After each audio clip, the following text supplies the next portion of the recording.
আমরা যখন ছোট ছিলাম তখন আমরা স্কুলে দেখেছি এরকম ধরনের কাঠের একটা এর মধ্যে এনে তারের মধ্যে ঢুকানো, কিন্তু আমরা এতটুকু যে এর ভিতরে এত কিছু আছে আমরা কখনো এই বিষয়টি জানিও না, তখন আমরা এগুলাকে বুঝতাম না। তো ক্যালকুলেটর শুরু হওয়ার আগে, ক্যালকুলেটর প্রচলনের আগে এইটার প্রচলন যে ছিল, এবং বর্তমান সময়ে এটা যে আরও কত ধরনের টেকনিক্যাল সাইড, তারপরে তাদের যে মেধা বুদ্ধি বিকাশের জন্য যেটা কতটুকু কাজে লাগে, এই অ্যাবাকাস এটা হলো একটা প্রশংসনীয় উদ্যোগ নেওয়া, এবং তার মাধ্যমে এটা আরও নতুনত্ব লাভ করেছে।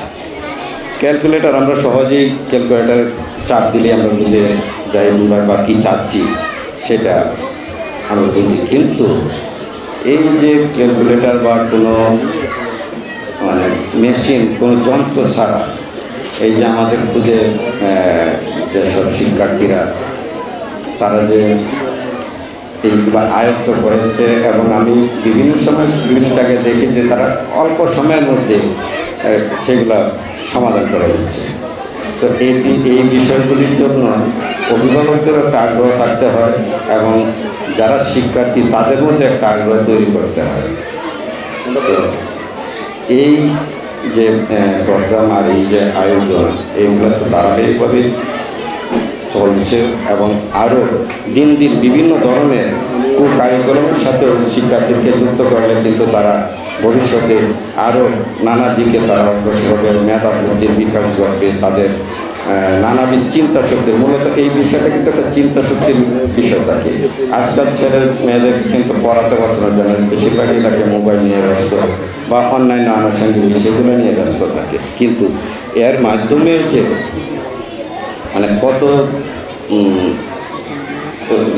মানে কত ধরনের তাদের শিক্ষার বিষয় লুকায়িত থাকে, এগুলো আমরা এই ছোটোখাটো বিষয়গুলোতে, যেমন আমরা দেখি অ্যাবাকাস, তারপরে এক একজন এক এক সাইডে থাকে, এইটা কিন্তু একটা মূল ভিত্তি, অ্যাবাকাসের একটা মূল ভিত্তি। আজকে কোনো এই ছোট অবস্থার যে জিনিসটা তারা আয়ত্ত করছে, এটা তাদের সারা জীবন এটা কাজে লাগে।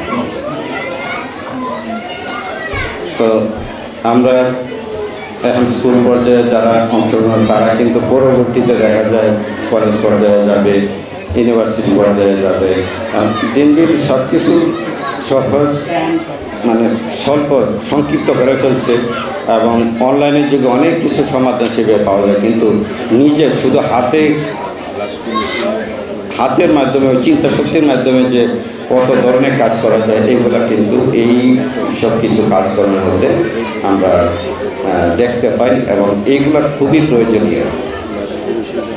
ছোট্ট যে শিক্ষার্থী যারা, তাদেরকে পাশাপাশি চিত্রাঙ্কন থাকে বা কারিকুলামের অনেক কিছু বিষয়ে খেলাধুলা থাকে, এইটাও কিন্তু একটা খেলা যদি এই বিষয়গুলোকে খেলার মতো তাদের মধ্যে উপস্থাপন করা যায়, তাদের মধ্যে এই যে মজাটুকু করা যায়, তাহলে তাদের এই ছোট্ট মস্তিষ্কেই কিন্তু ধারণ ক্ষমতা বেশি থাকে, এবং এটা সারা জীবন মনে থাকে। বড় হওয়ার পরে যে বিষয়গুলো আমরা সহজে মনে রাখতে পারি না, কিন্তু স্বল্প সময়ের মধ্যে বাচ্চারা কিন্তু যে জিনিসটাকে ধারণ করে, এইটা তার আজীবন এই জিনিসটা তাদের মগজের মধ্যে নিহিত থাকে। তো এই বিষয়গুলো আমরা আশা করব আজকের যে জমায়েত দেখলাম বেশ আশাব্যঞ্জক, এবং এটা শুধু আশাব্যঞ্জকই না, সবার জন্য বিশেষ উপকারের।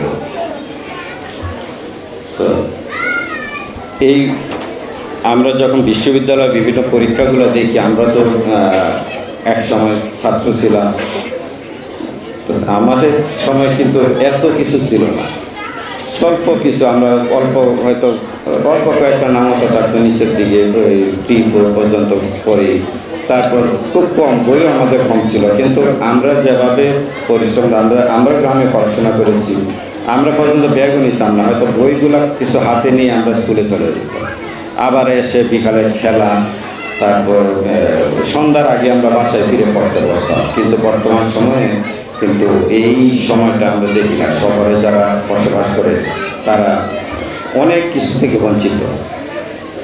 গ্রাম কেমন, গ্রামের পরিবেশ কেমন, সেগুলো আজকাল হয়তো শিশুরা বা যারা আছে তারা জানে না। তো মাঝে মধ্যে শিশুদেরকে গ্রামে বিভিন্ন সাংস্কৃতিক বিভিন্ন কালচারাল যেসব প্রোগ্রামগুলো থাকে সেগুলোতে নেওয়াটা কিন্তু অভিভাবকদের একটা দায়িত্ব। তারা দেশকে চিনে, সংস্কৃতিকে চিনে, নিজেকে চিনে। তো বিশেষ করে আমরা দেখি শহরের ক্ষেত্রে, আমি বাচ্চাদেরকে আমি তো চারুকলার স্টুডেন্ট ছিলাম এবং সেই ডিপার্টমেন্টেই পরে শিক্ষক হিসাবে জয়েন করেছি। তো চারুকলায় বিভিন্ন আমি প্রতিযোগিতায় যাই। আমরাও বিভিন্ন যখন স্কুল বা যে কলেজ বিভিন্ন জায়গাগুলোতে দেখেছি, তখন বাচ্চাদের কিছু বললে হয়তো তারা বলতে পারে, যদি বলা যদি ইলিশ মাছ কোথায় থাকে, তারা কিন্তু নদীর কথা বলে না, বলে ফ্রিজে। কারণ তারা কিন্তু জানে না যে ইলিশ মাছ যে আসলে কোথায় থাকে। যদি তারা সরাসরি জায়গাগুলি দেখে, সেই সরাসরি দেখা এবং বই থেকে পড়া দুইটা কিন্তু ধারণের ক্ষেত্রে দুই ধরনের ভূমিকা রাখে। তো এই বিষয়গুলোর দিকে লক্ষ্য রাখবেন এবং বিশেষ করে শিক্ষা বাচ্চাদেরকে নিজের দেশ সম্পর্কে অভিহিত করবেন, নিজের কালচারাল সম্পর্কে অভিহিত করবেন, নিজের সংস্কৃতি সম্পর্কে অভিহিত করবেন, নিজের শিকড়কে যেন ভুলে না যায় সেই বিষয়টাকে লক্ষ্য রাখবেন। এবং এই যে আজকে যে আয়োজন, এই আয়োজনের মাধ্যমে যারা অংশগ্রহণ করেছে তাদেরকে সকলকেই ধন্যবাদ জানাচ্ছি এবং অভিনন্দন জানাচ্ছি।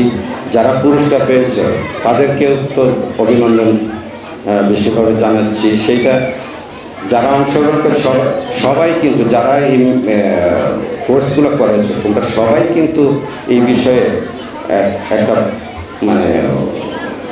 অভিজ্ঞতা অর্জন করেছে এবং সবাই মূলত ভালো বুঝে এবং ভালো ব্রেন আছে বলেই কিন্তু তোমরা এই কোর্সটা শেষ করেছো।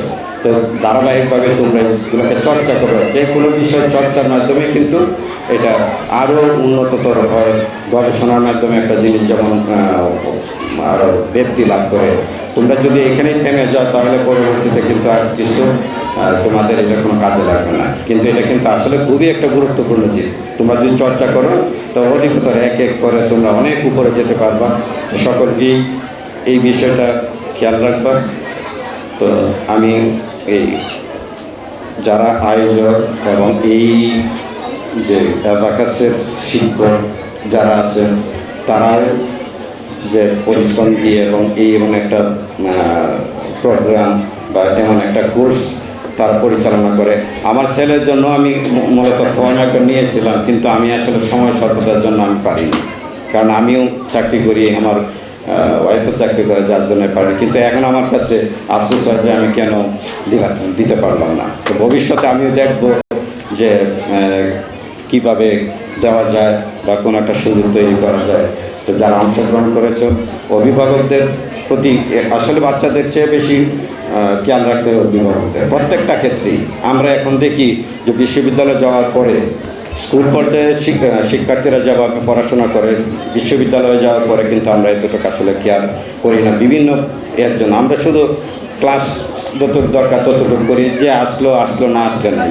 হ্যাঁ, তো কিন্তু নিচে যারা প্রাথমিক দিকে থাকে তাদেরকেই একদম অভিভাবককে কেয়ার রাখতে হবে। এবং স্কুলের শিক্ষার্থীরা দেখি, শিক্ষক যারা আছেন, শিক্ষকরা যারা, তারা খুবই এটাকে গুরুত্ব দেন এবং এগুলো নিয়ে কাজ করে।